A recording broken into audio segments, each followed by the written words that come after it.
내년도 표를 우리가 일어나라, 빛을 발하라 그렇게 정했습니다. 오늘 말씀을 보면 세 가지 핵심 포인트가 여기 일어나는데, 첫째는 일어나라, 둘째는 빛을 발하라, 셋째는 하나님의 영광이 내 위에 머물러 있다 하는 겁니다. 그 가운데 오늘은 일어나라 라고 하는 제하에서 말씀을 간략하게 전하고 기도하고자 합니다. 일어나라, 이게 어떤 의미일까? 일어나서 빛을 발하라 하는 이 연계 동작으로 생각할 때 저는 제일 먼저 떠올린 게 초에 이 심지가 이렇게 무너져서 아예 그 속에 파묻혀 버린 경우가 있습니다. 그럴 때 이 심지를 제대로 세워가지고 거기다가 불을 붙여야 우리가 초에 어떤 기능을 잘 사용할 수 있는 것을 얼른 떠올릴 수 있습니다. 일어나라고 하는 것은 바로 그런 겁니다. 그런데 이 60장 바로 전에 59장에 보면 이렇게 파묻혀 있는 상태, 심지가 파묻혀 있는 상태가 어떤 상태인지를 여실하게 보여주고 있습니다. 59장 9절 11절, 9절에서 11절 보면 이런 말씀 나옵니다. 그러므로 정의가 우리에게서 멀고 공의가 우리에게 미치지 못한즉 우리가 빛을 바라나 어두운 뿐이요 밝은 것을 바라나 캄캄한 가운데 행함으로 우리가 맹인같이 담을 더듬으며 눈 없는 장같이 두루 더듬으며 낮에도 황혼때같이 넘어지니 우리는 강장한 자 중에서 죽은 자 같은지라. 우리가 곰같이 부르짖으며 비둘기같이 슬피 울며 정의를 바라나 없고 구원을 바라나 우리에게서 멀도다. 그들이 마치 죽은 자처럼 살아간다고 고백하고 있는 것, 그리고 절망의 어두움 가운데 우리가 어디를 갈 바를 알지 못하고 허덕이고 있는 것, 이런 모든 것들을 이 성경 기자는 넘어져 있는 상태라고 얘기합니다. 왜 하나님께서 우리에게 이런 상황을 만들어 놓은 걸까요? 그것은 어쩌면 일어나라고 그렇게 격려하기 위해서 이런 상황을 분명하게 보여주는 것입니다. 어떤 사람이 일어날 수 있을까요? 그런 상황에, 이 악막한 상황, 답답한 상황, 무너져 내린 이 상황을 철저하게 보는 사람이 일어나지, 이런 걸 보지 못하면 일어날 생각도 안 한다는 겁니다. 여러분, 우리는 그동안 코로나로 인해서 교회가 무너진 것만 생각합니다. 그러나 이번 기회를 통해서 일각에서는 이건 하나님의 깊은 섭니다. 하나님의 징계일 수 있다. 그러면서 그들이 이구동성으로 얘기하는 건 뭡니까? 하나님 앞에 회개하자는 거예요. 믿음 생활 제대로 하자는 거예요. 그러지 않으면 우리는 교회 구실 제대로 할 수도 없고 영적인 싸움에서 패배할 수밖에 없다. 하나님께로 돌아가자. 막 그러면서 영적인 그런 시각을 가지고 그렇게 부르짖었던 그런 것들을 우리는 많이 유튜브를 통해서도 보아왔고, 또 목사님들 가운데도 그렇게 대가일성하며 하나님 말씀 전했던 분들도 많이 있습니다. 오늘 분명한 것은 우리의 현실을 제대로 직시하자는 겁니다. 정말 예배 드리지 못하고 있는 이 상황을 직시하자는 겁니다. 젊은이들이 자꾸 교회를 떠나가는 것도 직시하자는 거예요. 그리고 예배가 자꾸 소홀해지고 예배가 자꾸 없어져 가는 것도 우리는 직시하자는 겁니다. 이런 것들이 다 우리의 영적인 눈을 어둡게 하고 더듬게 하고 그냥 무너지게 만든 요소들이라고 하는 것을 우리 눈을 뜨고 제대로 보아야 합니다. 싫다고 괴롭다고 눈을 돌릴 필요가 없습니다. 왜? 우리는 일어나야 할 존재이기 때문에 그렇습니다. 일어나야 합니다. 여러분, 우리에게 펼쳐지는 지금 이 시대가 정말 암담하고 어렵습니다. 지금 이자 점점 높아지고 있습니다. 많은 사람들이 예측하듯이 내년에는 더 심각한 이자 대란이 일어날 것이고 경제적으로 심각한 일들이 우리 앞에서 막 보란듯이 다 삐져나올 것은 분명한 사실처럼 보입니다. 그러나 여러분, 제일 먼저 해야 될 것은 아직 일어나지도 않은 일에 대해서 불평하고 불만하고 거기에 대해서 이렇다 저렇다 투덜댈 것이 아니라 우리의 현실을 볼 수 있는 용기를 가지셔야 합니다. 우리의 현실을 제대로 볼 수 있는 그런 눈을 가질 수 있다면 그 사람의 인생은 똑같이 어려운 상황에서 한 사람은 일어났고 한 사람은 그냥 무너진 채로 마감해 버릴 수밖에 없는 이런 심각한 세대 속에 우리가 지금 내던져져 있는 것 같다는 거예요. 이사야 59장에 있는 그런 암담한 상황이 우리 가운데도 얼마든지 지금 있을 수 있습니다. 정의가 실현되지 않습니다. 어디가 어딘지 우리가 모르겠습니다. 누구 말을 들어야 될지 모르겠습니다. 더듬어 가는 곳마다 가시밭길이고 자갈밭이고 힘들고 어렵습니다. 그냥 입만 벌리면 한숨이 터져나오는 이런 세대를 우리가 지금 살아가면서 어떤 사람은 그저 한숨만 터뜨리고 어떤 사람은 부정적인 얘기들만 투덜대고 있고 그러면서 현실을 부정해요. 자기에게 있는 이 현실을 다 부정합니다. 그러나 한 사람은 이 현실을 바라보면서 이건 나로 하여금 일어나게 만드는 기폭제다라고 생각하고 일어난단 말입니다. 일어나면 그러면 상황은 달라지게 되어 있습니다. 성경에도 이런 얘기들이 참 많아요. 나면서부터 안진뱅이로 이 사람이 할 수 있었던 것은 구걸하는 일밖에 없습니다.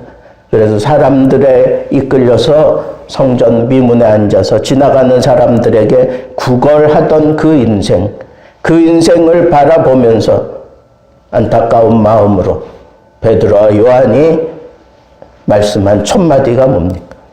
나사렛 예수 그리스도의 이름으로 일어나 걸으라 그랬습니다.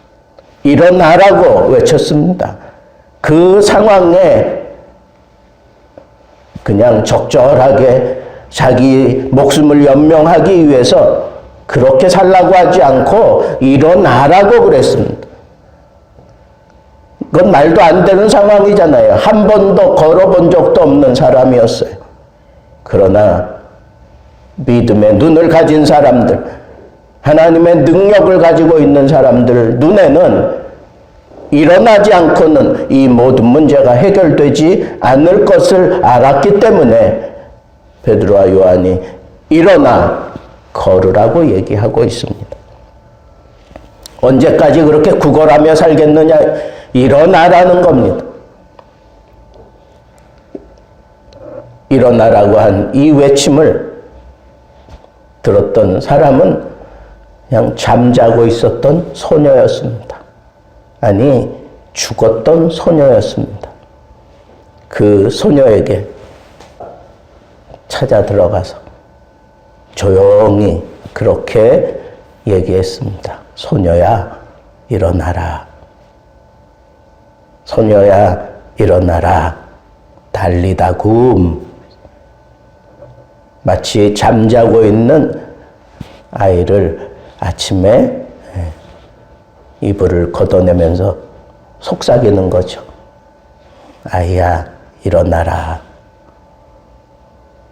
여러분, 어떤 경우에는 아무것도 할 수 없는 그냥 잠자고 있는 상태, 그리고 죽어 있는 그런 상태에 아무것도 기대할 수도 없고 아무것도 할 수 없는 절망, 그냥 그 깊은 늪에 빠져 있어서 그냥 모든 사람들에게 눈물만 쏟아내게 만드는 그런 안타까운 상황에 던져져 있는 그런 사람들에게도 바로 이 말씀이 필요했습니다. 달리다굼, 아이야 일어나라. 여러분, 우리는 깨닫지 못해서 그냥 죽은 자처럼 살 수 있어요. 우리 예수 믿는 사람들에게는 잠자고 있는 것처럼, 그리고 죽어 있는 저런 영혼들은 예수 믿지 않는 사람들입니다. 영이 죽은 거예요. 죄와 허물로 죽어 있는 그런 사람들입니다. 이런 사람들에게 우리가 희망의 메시지를 전하려면 바로 이 말씀을 전해야 돼. 일어나라, 일어나라. 네.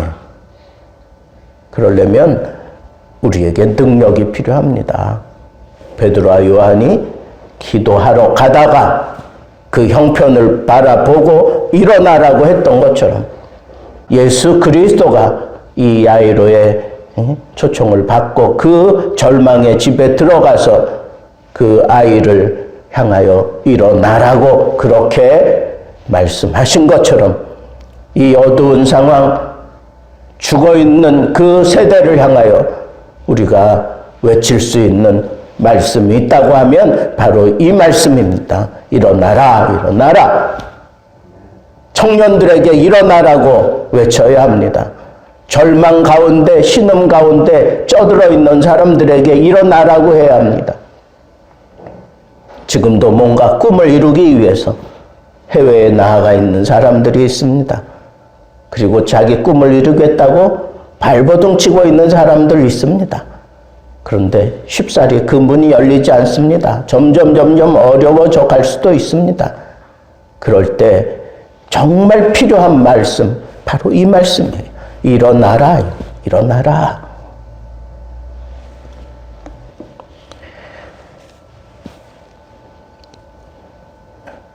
바디메오가 자기를 고쳐달라고 그렇게 얘기할 때 바로 이 말씀이 필요했습니다. 일어나라.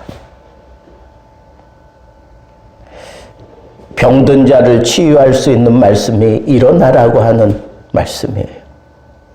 그 병든 상황에서 고쳐내는 것도 일어나라고 그렇게 외쳤습니다. 여러분, 우리 삶에 영적으로 병든 부분들이 얼마든지 있을 수 있습니다. 그럴 때 일어나라고 하는 이 위로의 메시지를 전할 수 있는 사람들 되기를 바랍니다. 저는 야곱을 참 좋아합니다. 저희 어머니가 아이들이 태어나기 전에 하나님 앞에 밤새 기도하면서 그렇게 기도하면서 아이들을 다 하나하나 낳기 시작했는데, 저에게는 어떤 기도했냐면 야곱과 같은 그런 인물이 되게 해달라고 그렇게 기도했어요. 그래서 제 찬송가도 4줄을 가까이 이 찬송이에요. 야곱이 잠 깨어 일어난 후. 예? 여러분, 야곱도 일어나야 되는 그런 순간이 있었어요. 그는 웬만큼 성공한 모습으로, 영적으로 거인이 된 모습으로 집으로 돌아가다가 세겜성에 잠깐 머물러 있을 때 딸 디나가 그 세겜성 추장의 아들에게 욕보임을 당하잖아요. 그리고 난 이후에 그 오라버니들이 화가 났어요. 그리고 거짓으로 그 성 사람들 다 할례받고 누워있을 때 가가지고 다 죽여버립니다. 위기가 찾아왔어요. 그 주변의 모든 사람들이 이 천일 공로할 일을 바라보면서 당장에라도 힘을 합쳐서 우리에게도 저런 짓 할 거 아닌가라고 생각하면서 힘을 합쳐서 몰려들면 꼼짝없이 그냥 다 당할 판 아닙니까? 그래서 두려워했어요. 그 두려워할 때 그때 하나님이 이 야곱에게 주신 말씀이 일어나 그랬어요. 일어나 베델로 가라. 일어나 베델로 가라. 너를 만나 주었던 하나님께서 만나 주었던 그 베델로 가라고 그렇게 말씀하셨습니다. 그런데 선지의 조건이 일어나라는 거예요. 지금 그 상태로 너는 이 모든 문제를 해결해 갈 수 없으니까 일어나라는 거예요. 이 말씀의 의미를 알았는지 야곱은 자기 집안에 있는 모든 그런 우상아치들, 금부치들 다 걷어들여서 상수리 나무 아래 묻어버리고 그리고 우리가 여호와께로 가자는 그런 아주 영적인 새로움과 그 결단을 자기 가족들에게 외치면서 베델로 떠나가게 됩니다.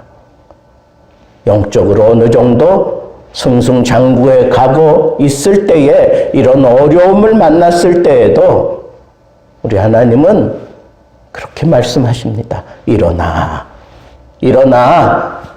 그리고 나를 처음 만났던 그 자리로 너 가라.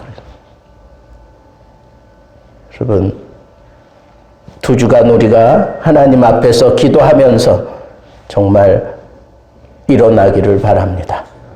여러분의 자리에서 일어나십시오. 그리고 하나님이 여러분들을 만나 주셨던 그 자리 베델로 가십시오. 거기서 모든 문제가 해결받을 수 있습니다.